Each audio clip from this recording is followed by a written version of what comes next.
एक बहुत सुंदर रचना विकास झा जी के गाओल गीत मैथिली में प्रस्तुत कर रहल छी।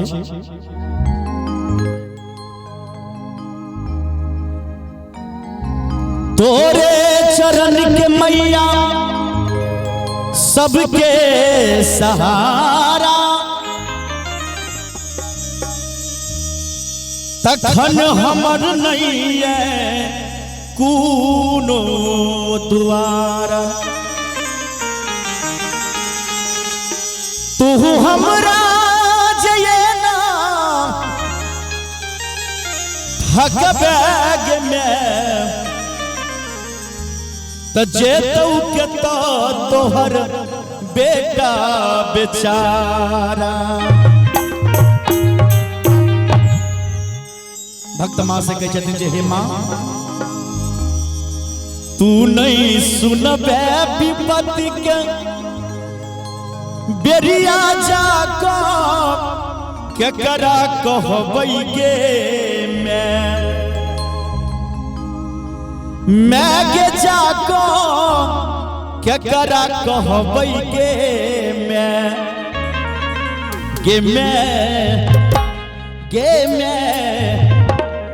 तोरे चरण में आब के करब गुहार गे मैं तोरे चरण में आब के करब गुहार गे मैं। तू नहीं सुनबे विपत्ति के बेरिया जाको केकरा कहबै गे मैं के जाको केकरा कहबै गे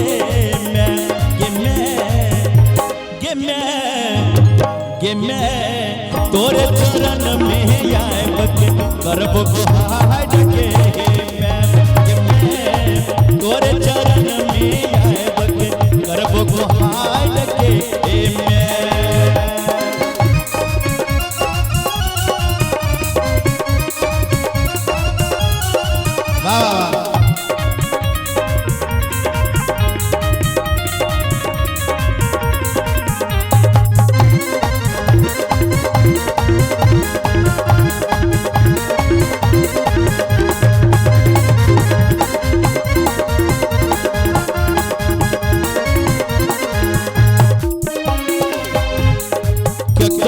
हम नहीं जानी मैं गे तोरे ता चिन्हलियौ गे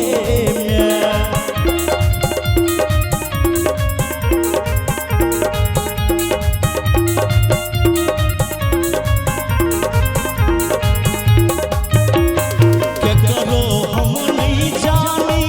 मैं गे तोरे ता चिन्हलियौ गे मैं गे तोरे हम जनलियौ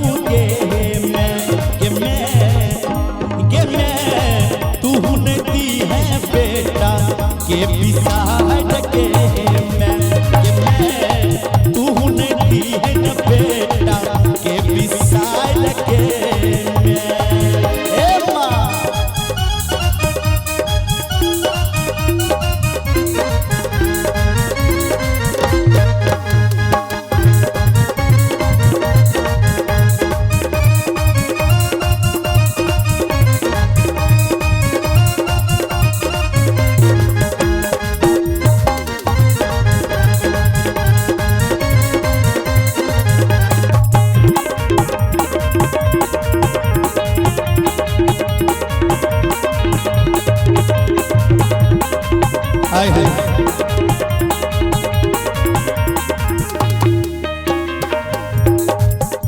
आगे मतलब के दुनिया में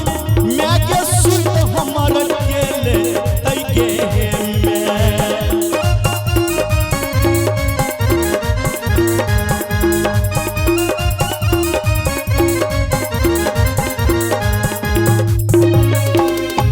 मतलब के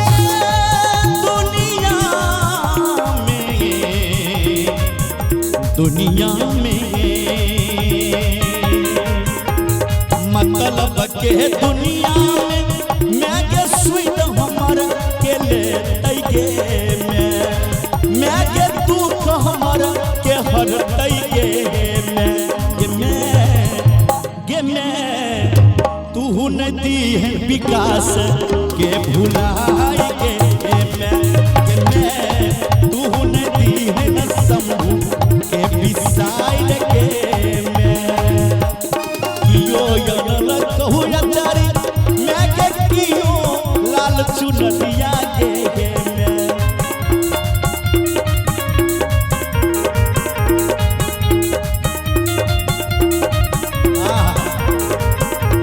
मैं के कियो लाल चुनरिया के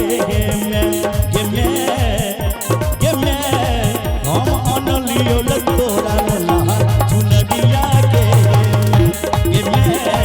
हम अनलियो प्रेम के अपन हार के मैं हम अनलियो अपन प्रेम के हार के मैं हम अनलियो अपन प्रेम के हार के मैं हम अनलियो अपन प्रेम के हार के